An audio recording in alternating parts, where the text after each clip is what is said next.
The sun has left and forgotten Your stories don't define you. How you tell them will. Hi, I'm Sarah Elkins, your host and chief storymaker at Elkins Consulting. Pardon me while I feel a rant coming on about the word authenticity. Please, bear with me, friends. Hear me out. I found my voice at 40 when I started singing with a rock band for the first time in my life.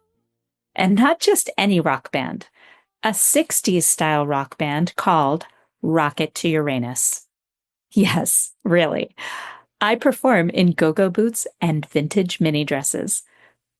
I said no when the band first invited me to sing with them. I'm a classically trained vocalist who sang in chamber singers in high school. I sang some jazz and blues after that. I was a choral singer who loves harmony. I was not rock and roll. I just couldn't see myself being the lead singer in a rock band. It didn't feel authentic. When I heard the guys practicing in those first few weeks, and I just knew harmonies would make the songs even better, I couldn't not ask to sing with them. Did I mention I love harmony? A few weeks later, we were trying out our own cover of These Boots Are Made for Walkin', made famous by Nancy Sinatra. And a couple of months after that, I was wearing my first pair of white go-go boots at my first gig in Montana. I was still not rock and roll. I was wearing a persona on stage because it was fun, not because it felt like me. Our drummer, who is rock and roll through and through, and has been for multiple decades, agreed with me. It's okay that you're not rock and roll, Sarah. You sound good and you look cute, so just keep faking it. My job at that time was less than a good fit, to put it mildly. My boss was a brutal micromanager, and I was experiencing way too many opportunities for growth. The week before a gig at the Silver Dollar Saloon in Butte, Montana, was a particularly bad one, and I was frustrated, angry, and not in the best mood when we took the stage that Friday night, about 6 months after I joined the band. It happened to be the night we unveiled a new cover song, and boy was I ready for this one. With full-on, angry, rocking energy, I started. I don't give a damn about my reputation. Never said I wanted to improve my station. Oh no, not me. Oh no, not me. And as they say, the crowd went wild. Everyone was up, dancing, and singing along with me. When the song ended, they were as full-on energy and rock and roll as I was. It was amazing. Unforgettable even. Stepping away from the microphone to catch my breath, I turned to look at our drummer, who pointed me and yelled, "Now that was rock and roll." I can't help but wonder, what if I had resigned myself to not being rock and roll? What if I hadn't embraced this challenge? I think about all the amazing experiences I would have missed out on. The confidence I gained as I started to own that stage, like singing at the Evel Knievel Festival one year, or being invited to sing the national anthem at a ceremony for World War II veterans receiving the Congressional Medal of Honor. I think about those large crowds we entertained at performances at the Top Hat, a premier venue in Missoula, Montana, and then later that year at the city's summer concert series, Downtown Tonight. I think about the dozens of times I invited other people to join me on stage to sing, to dance, and to get out of their comfort zones. And what about the audiences we've entertained over the years? Our band is seriously fun. We give people an opportunity to laugh, to let loose, to dance, to distract them from any anxiety, frustration, and fear. We truly connect. We don't just entertain. We uncover the collective awe with our audiences, with our tight musicianship, our lights, our props, our costumes, and our all-around silliness. In the past 14 years, I've had hundreds of fans hug me at performances, tell me how much they love our music, and some keep in touch with us via social media for years after just seeing us once. And all that would have been missed if I had decided my authentic self wasn't rock and roll. What opportunities have you dismissed because they didn't feel authentic? We seem to create arbitrary boundaries and limits when we choose a rigid version of our authentic self. And we humans, we're not designed to be motionless, to be stagnant. I believe the word authenticity has been hijacked. People talk about authenticity as if it's a singular description that doesn't change over time, as if the word itself describes something good as something to aspire to. But by definition, authentic simply describes a person as true to their nature, not necessarily good. When I started my coaching practice years ago, I had a client, we'll call him John, who shared with me that sometimes I'm an asshole.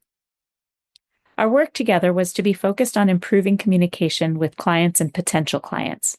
So I asked him what he meant. He said, I'm an asshole sometimes. That's just how I come across. I tell it like it is, and it's just who I am. And he chuckled.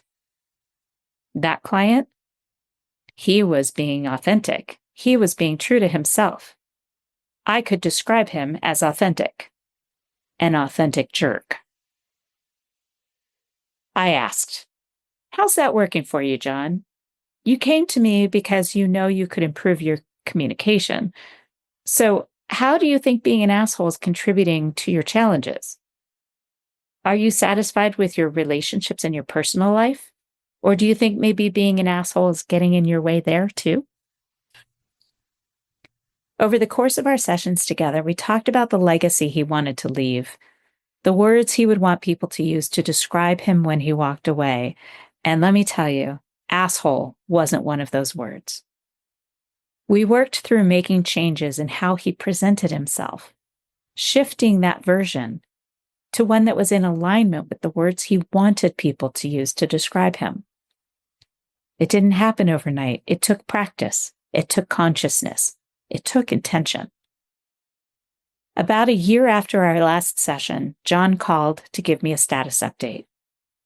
He's still abrupt and sarcastic sometimes, but our call was completely different from the first few conversations we had. He told me, my life is different, more satisfying. I consider how I'm coming across now in a way that I never did before. I stop myself before I hit send. I have a relationship with my brother after more than a decade of estrangement. I can still be an asshole, but when I am, it's far more intentional. We laughed out loud together. So how do we choose what authenticity looks like for us at any given time in our lives? I think it's helpful to untangle our core values from the actions we believe are authentic. Our values are those characteristics we want to be known for. Kind, with integrity, generous, compassionate, trustworthy. As long as we're in alignment with those values, what we're thinking about doing may be uncomfortable, but may not be inauthentic. We can remove arbitrary boundaries while becoming more clear and comfortable in our core identity by considering how our actions are related to our authenticity. The first step in developing clarity around that is to be clear about our values and how we show up in the world and what we hope our legacy will be. I would encourage you to do this exercise regularly. We have to reevaluate this. How many of us feel the same about these things at 20 years old as we do at 40 or 60? When we develop that clarity, convincing ourselves and others of our authentic self comes down to consistently behaving in a way that's in alignment with those values. Now, according to research done at Western Washington University, the stories people tell about you and the stories you tell about yourself actually create your sense of self, your identity, sometimes starting even before you can speak. As I've said for years, the things that happen to you in your life are not what define you and create your identity. It's how you talk about them. Your stories don't define you, how you tell them will. Now imagine you're a young adult and you're developing who you want to be in the future. You're trying out different identities. And you hear your parents tell stories about you that aren't really in alignment with the identity you're choosing. That may present a seriously conflicting version of who you think you want to be as an adult. Do you have children who want to hear their birth story over and over again? Do your kids love to hear funny stories about themselves when they were babies and toddlers? Mine did when they were younger. You can probably imagine how our dinner conversation shifted with our teenage boys when I learned about how stories shape identity. I started asking them before sharing stories. I started asking them if that story seemed to still be in alignment with who they think they are, being open to the potential that things were shifting for them. We can reimagine ourselves with every story we share. So how can anyone else tell us what's authentic for us? Think for a moment about the internal messages you're holding on to through the stories you tell and the stories people tell about you.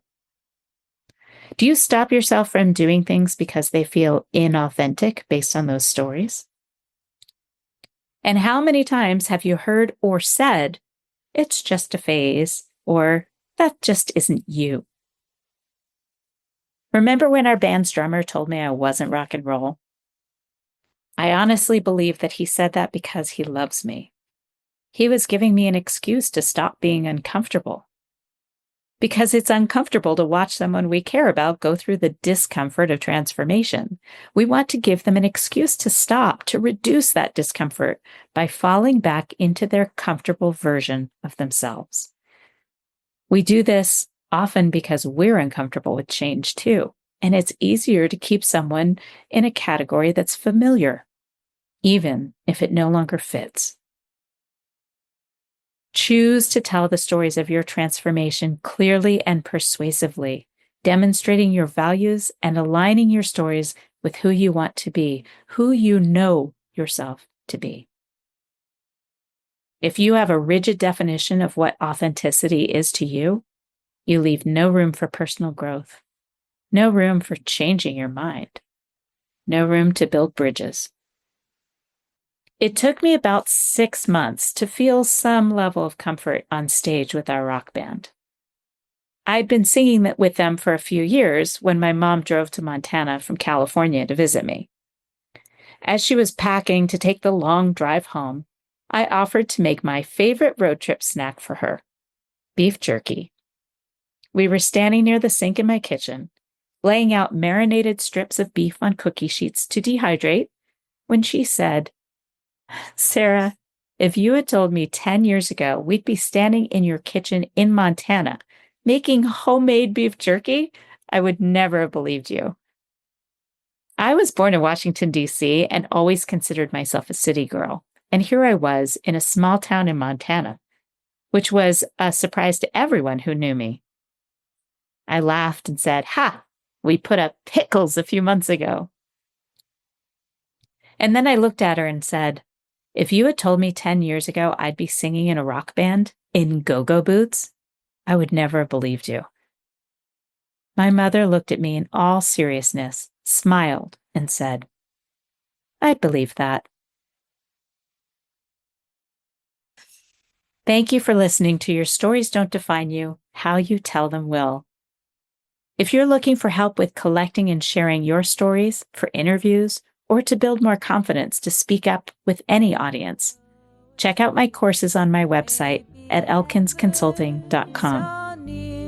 I'm looking forward to hearing from you. You must keep on trying. Smile, what's the use of crying? You'll find that life is still worthwhile if you just smile.